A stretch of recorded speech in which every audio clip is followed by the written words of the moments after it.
Hello and welcome to Chamber Diaries here on Vive Media. We're reporting live from our studios at ADDO behind the Trade Fair Center. My name is Grace Barbakman. Now let's look at our stories for the week.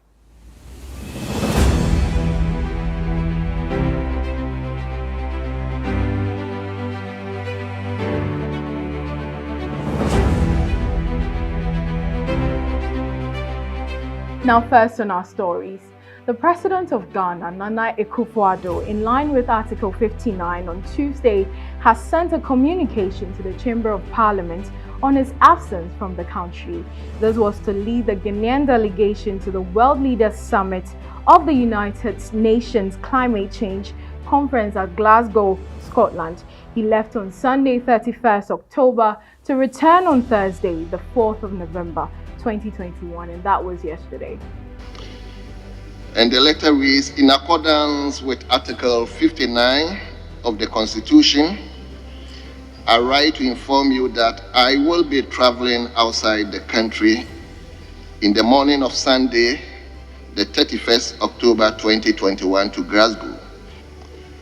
Whilst in Scotland, I'm scheduled to hold bilateral meetings with His Excellency Uhuru Kenyatta, President of the Republic of Kenya, His Excellency Mr. Jonas Gahr Store, Prime Minister of Norway, Honorable Robert Abera, Prime Minister of the Republic of Malta, Right Honorable Elizabeth Truss, MP, Secretary of State for Foreign, Commonwealth and Development Affairs, United Kingdom, and Mr. Rafael Mariano Grossi, Director General of the International Atomic Energy Agency. I will return to Ghana in the evening of Thursday, the 4th of November, 2021. Now next on our stories. Minister for National Security, Honorable Albert Kandapah, in an update on the status of the Alpha Project Phase 1 on Tuesday, stated that 800 CCTV cameras have been installed in Accra, Kumasi, Takoradi, Bolga, Aflao, among others. Now, he stated that although COVID-19 as a factor has impeded the progress of the Alpha Phase 2, he's hopeful that the second and third phase will introduce more cameras to ensure that the security of the police is strengthened. Now, also, he noted that this will go a long way to ensure that the security of the Ghanaian public is also strengthened. Mr. Speaker, that phase of the project delivered about 800 CCTV cameras in Accra, Kumasi, Takoradi, and some critical border areas like Aflao, Elubo, and Paga. Also, other critical national installations and some major towns across the country were covered.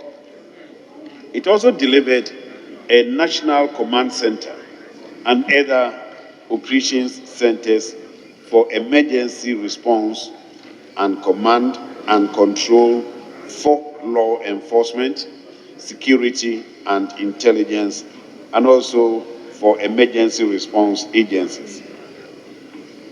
Mr. Speaker, that project was successful, largely successful, enhancing the communications of the various agencies and also assisting to detect crime, road infractions, supporting major public events, providing evidence to support investigations and prosecution of many cases where some details were captured by the CCTV network.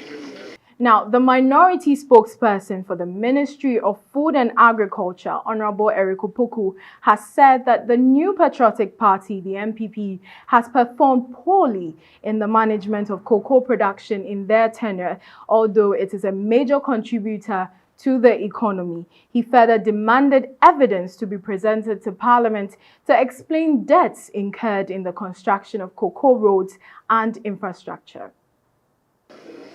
In 2017, a new government took office. Nana AKUFFO and the NPP. And Mr. Speaker, at that time, cocoa production was 969,500. Today, they are talking about 1,045,500, indicating that over the 4-year period, cocoa production has increased by 76,000. And we are being invited to celebrate 76,000 against 134,500 over the same period of time. Mr. Speaker, how would you describe this as unprecedented? The Auditor General has reported in the 2019 Auditor General's report, Mr. Speaker, that in 2017, when the MPP took office and started managing Cocoa Board incurred a loss of 162.8 million Ghana cedis. Mr. Speaker, in 2018, it is reported in the 2020 Auditor General report that they incurred a loss of 84.8 million Ghana cedis. Now, moving on. The majority caucus in Parliament has criticized the Speaker of Parliament, Alban Kingsford Sumano Gbagwin, for his refusal to release Madina MP Francis Xavier Sosu to police for investigations. In a press release yesterday, the majority caucus stated that the position by the Speaker was troubling and a departure from the previous incidents where Speakers of Parliament have worked together with the police for sitting MPs to be interrogated. Mr. Speaker, I'm saying this because recently, from last week to Sunday, a colleague was alleged to have been accosted in a church, but with the intervention of the Interior Minister and the National Security Minister, who happened to be two of our colleagues, the colleagues, Mr. Speaker, was not arrested. This is the kind of dialogue that we are asking for. But, Mr. Speaker, looking at the tension in the country, it appears the gentleman agreement that they used to have on that very Sunday are being jeopardized. And, Mr. Speaker, the Speaker himself is being brought into the issue. And, Mr. Speaker, if we sit down and allow the Speaker of our Parliament, the leadership of our Parliament, the members of our Parliament, to be attacked or to be at loggerheads with other institutions. What is out there is out there. I believe the essence of Honorable Ahmed's position is for us to keep calm and avoid further getting the matter out of hand. And also assist you, Mr. Speaker, in managing this house. Now, following the rise of tempers on the matter, the Minister for Local Government and Rural Development, Honorable Dan Boche, went on to advise members of Parliament to attend local assembly meetings to ensure the rest of the MMDCs are peacefully appointed to avoid the Jabuso incident.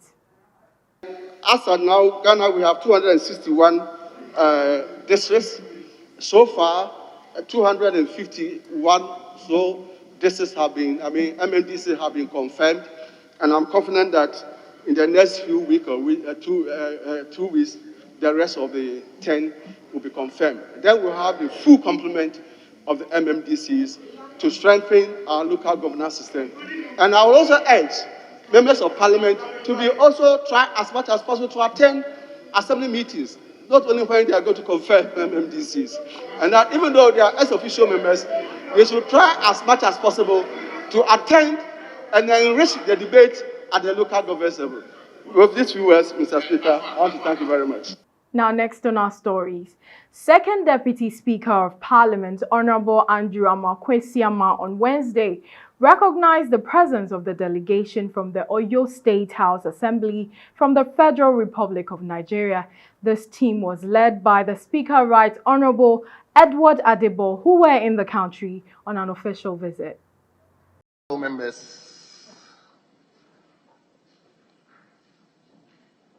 before we go into business, I would like to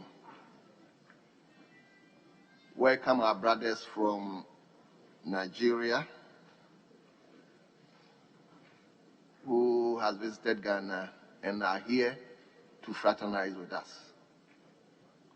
So, honorable members, I have the pleasure to introduce to you a 40-member delegation of the Oyo State House of Assembly, Nigeria, who are on a training session on fundamental imperatives of legislative work. Whilst in Ghana, they intend to take the opportunity to meet and interact with their counterparts, to share experiences and exchange ideas on issues of mutual interest. Honorable members, on behalf of the House, I welcome them to the Parliament and wish them fruitful deliberations.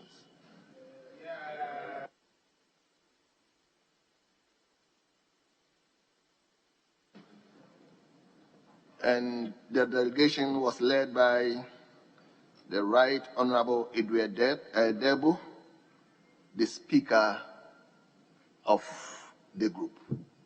So, honorable members, you are welcome to Ghana. Now, the minority in Parliament has proposed that there should be tax relief to ease the burden of Ghanaians. However, the Deputy Finance Minister, Honorable Kwekukwateng, opposed that the economy should be managed against such proposed tax. He further stressed that government will suffer if care is not taken on such tax reliefs. After 5 years since the African Union gave the go-ahead for African countries to impose an AU levy, very few of the African countries are implementing the AU levy. And some of them are paying, others are not paying. So I do not understand why oftentimes Ghana is quick in rectifying treaties and others are not that quick in rectifying them. Mr. Speaker, I think in as much as we are known as law-abiding and a country that are more or less a founding father of the African Union, we want to pay our dues. But that does not mean that we should always be used in quote as guinea pigs, as the ones that should tax the ordinary Ghanaian and use the money to run the African Union. There are giants in the African continent that I believe that they should also be encouraged to contribute accordingly, just like we are also contributing.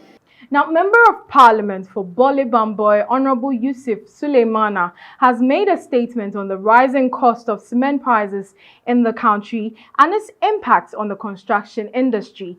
In effect, Honorable Samson Ahi, MP for Bodi, has proposed that there should be new technological ways of building to help the country, as Ghana Port charges too much under the NPP-led administration. However, the Deputy Majority Leader, Honorable Afenyo Making, has maintained that Ghana Port has no hand in port charges, but rather it's caused by external factors. He suggested, although, that the Transport and Trade Minister should take a look into it. Mr. Speaker, I am grateful for this opportunity to make a statement on the high and rising cement prices and their impacts. Mr. Speaker, given present technology, cement is the most popular and universally accepted binder material in construction. The reason for this is found in the following characteristics of cement.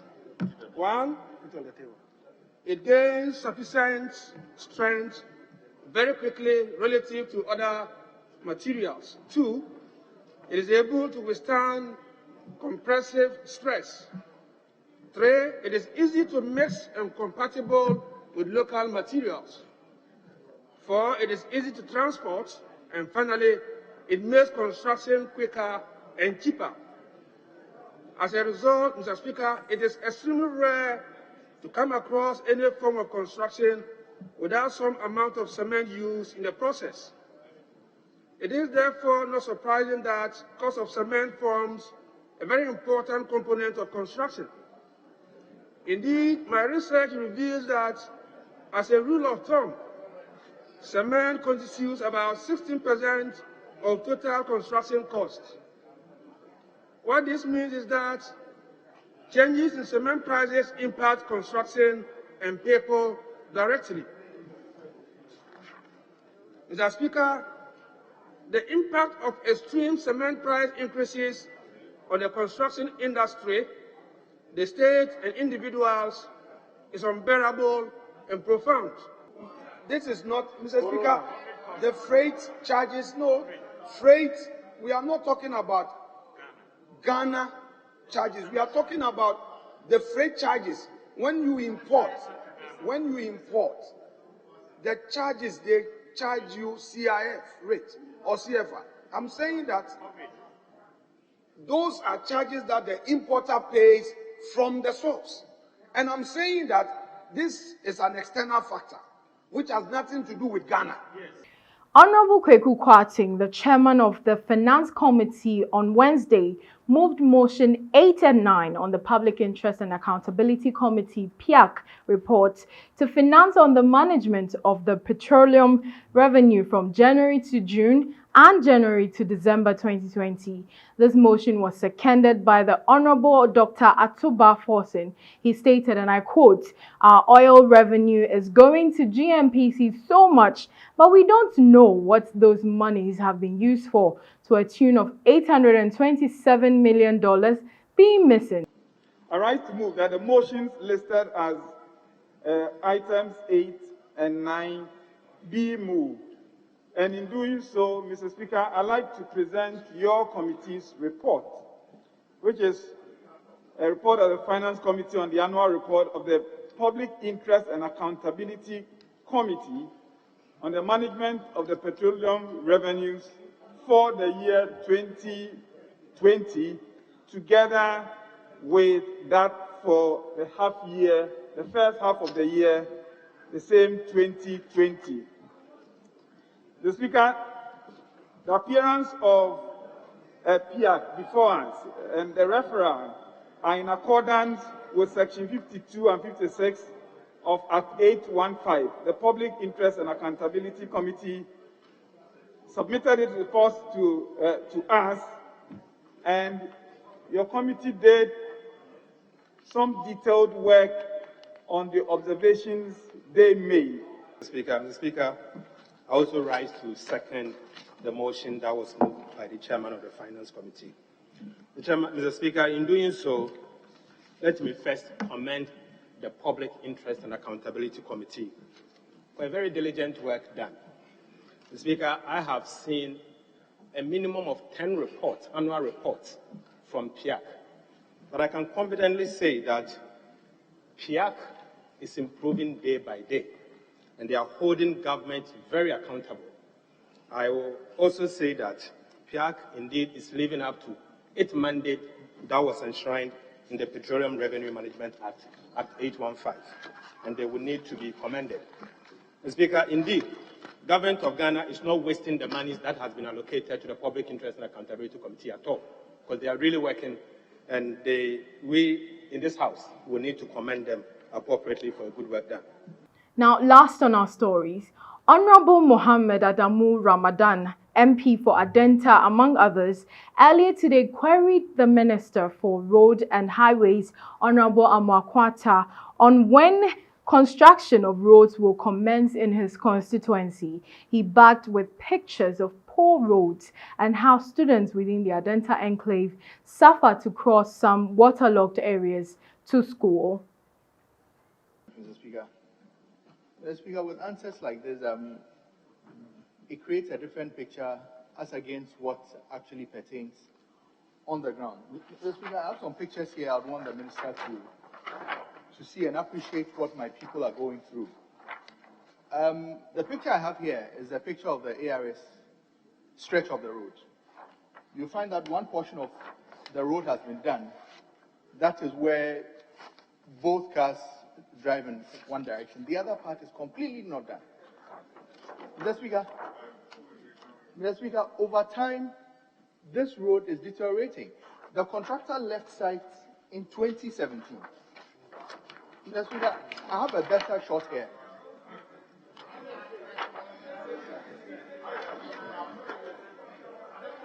No, Mr. Speaker, see what the people of Adenta are going through. Mr. Speaker, I am here to show evidence of what my people are going through. This road is Honorable member. Basis. Thank you, Mr. Speaker. Mr. Speaker, I know that Honorable Minister is a very caring person. I know Wafa would really take good care of our people. Mr. Speaker, I have this picture. This is Oh, is you are Greater here Accra. with another. No, Mr. Speaker, I want the minister to appreciate what the school kids. I want the minister to appreciate what the school kids. This is a drain, Mr. Speaker. When it rains, these children cannot cross. Honorable member, you've seen. It's okay. Yes, So, Mr. Speaker. You've seen. That's all we have for you today here on Chamber Diaries. You're watching Vibe Media TV. And of course, my name is Grace Barbakman. Until next time, thanks for watching.